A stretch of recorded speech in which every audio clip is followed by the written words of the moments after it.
Righto, so who have we got on here today? It's Mitch. Mitch, nice to meet you, brother. Nice to meet you. Tell me, what's been going on? So about 10, about 10 weeks ago, I got back from Europe, big holiday. I went, what the fuck? I got to go to work tomorrow, and I'm just like, this is pretty horrible. Like, no annual leave, no sickies. I spent like 6 weeks over there, crook as a dog, and I'm like, I cannot do a 12-hour shift. So I'm like, what am I gonna do? Literally Googled how to make money without having to wake up at 4:45. This whole high ticket sales thing come on, so I like did a bit of a TikTok stalk. I'm like, fuck, it actually seems like half legit. Like, what is this?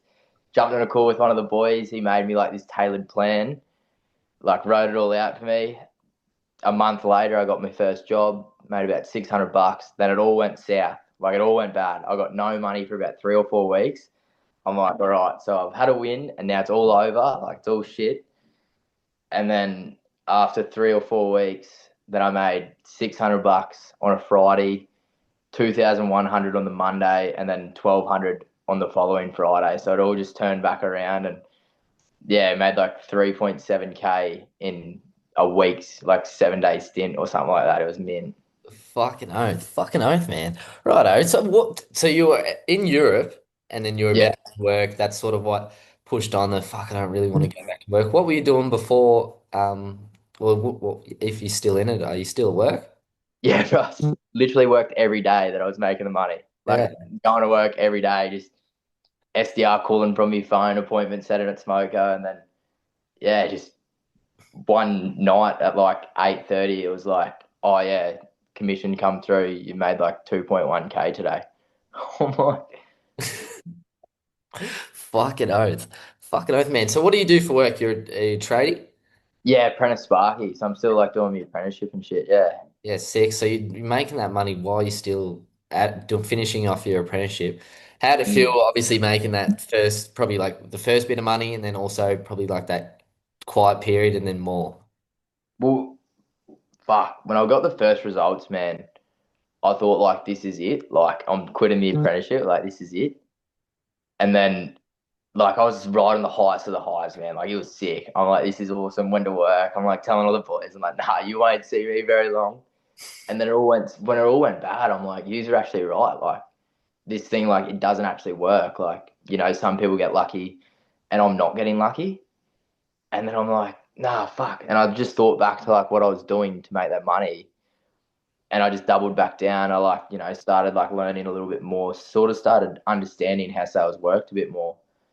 Hopped on a few like coaching calls, a few one-on-one calls, and then like once I turned that like mindset around of like it's all luck and turned it into, oh, actually maybe I've just got to fucking learn the skill instead of just hoping for it. Once I turned that mindset around, man, it was cream as, bro. Like I'm heading to Sydney tonight, like spending all my money going to the Everest, going to the races tomorrow, going to Bondi, just wasting it because I've never made this much money in my life, mate. Like I don't know what to do with it. Oh, that's funny. That's funny. That's awesome. That's an awesome like little win. And I know exactly you explaining, oh, you made a little spike and then you sort of drop Yeah. off and let that happen to me as well. It pretty much happens to everyone. They make their Mm. first bit of money and then you sort of think, oh yeah, this is easy. Everyone can do it, and then you forget about that thing that actually made you the money in the first place. Yeah. But awesome, awesome, man. So I guess that happened. Did you? How long ago did you say? 10 weeks ago? Did you start? Yeah. So I think week 8, like the 2 month period, was when I made like that 3.7K in a week. Yeah, Week 8 was when I made that 2.1K in a single day. But yeah, it's been 10 weeks now. yeah, sick, sick. And did you start this with like any sort of experience or anything before? Bro, I had to buy a laptop. Like I had to buy. I didn't know. Like I don't know anything to do with laptops. I don't know anything to do with computers or sales or I don't know a thing, bro. I'm like the definition of the kid who just like winged high school, wanted to be the funny kid, and then ended up with a trade. Like,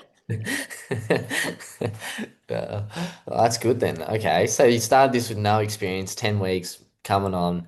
Now Yeah, starting to see obviously the rewards of like learning a proper skill like yeah. sales.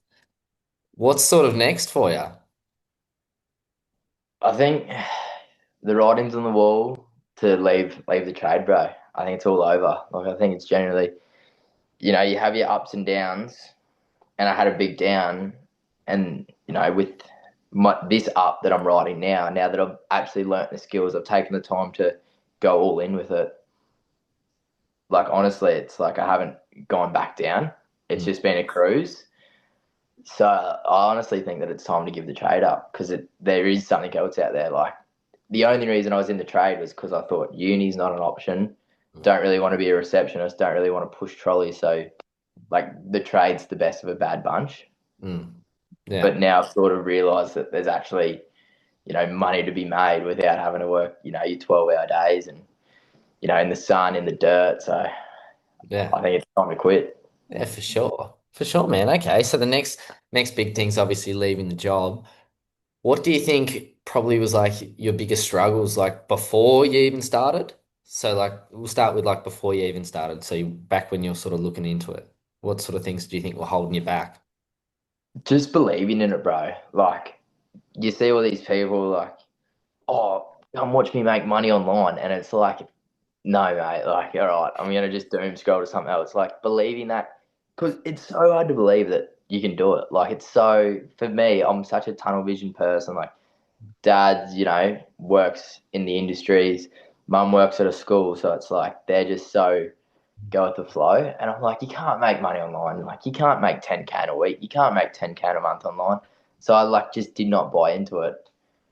But thank God, like I went to Europe and had to try something because I could not fucking keep working like this forever. I don't reckon. Yeah, for Yeah, sure. it was just.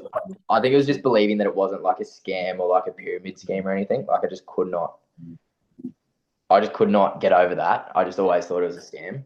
Yeah, 100%. That's what held me back because I thought about starting this stuff for probably like 3 months, and that's what held me back as well because there are a lot of scams out there, and that are a lot of Oh, bullshit as well. yeah. And like I almost got scammed by like another like group too.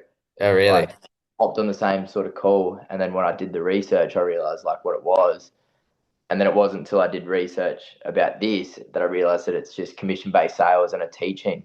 Like it's not a course that you're buying; it's they're just teaching you a skill.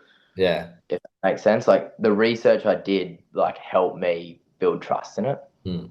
Yeah, 100%. So like I guess with that problem you were having or just researching it's just sort of fixed it really and actually Yeah, figuring out what the fuck's going on. yeah. Yeah, sick. Have you had many other struggles, I guess, like since from starting to now? Mates backing it. Like, of course, your mates have the same mindset I had 2 months ago with scams, and they all think, the same cliche, like pyramid scheme, Mm. scam, blah, blah, blah. I think that was like, that's probably the hardest thing that I'm still going through, to be honest. Like, a lot of them see like the 3.7K in a week. They see the money in the account, but they're still just not buying in. Yeah. Yeah. So I think that that's probably Yeah. the toughest thing at the moment.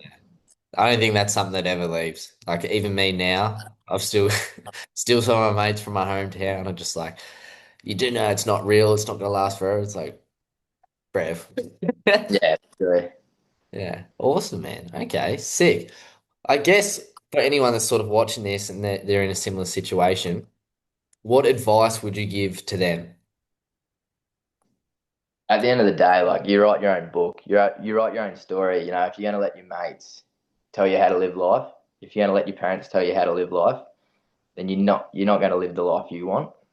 So I think that you've got to be in life for yourself, make Mm, decisions on your own, and if that is trying something that is a bit out of the ordinary, if it is taking a different path that isn't a trade, it's not uni. I think you've got to do it if it's what you want. Like if you want to work remote, if you want to work from anywhere, do it. And if you don't, if you enjoy the trade, fucking stay there, mate. Like if you like the uni lifestyle, if you like the trade lifestyle and you think you can do it for 30 years, do it.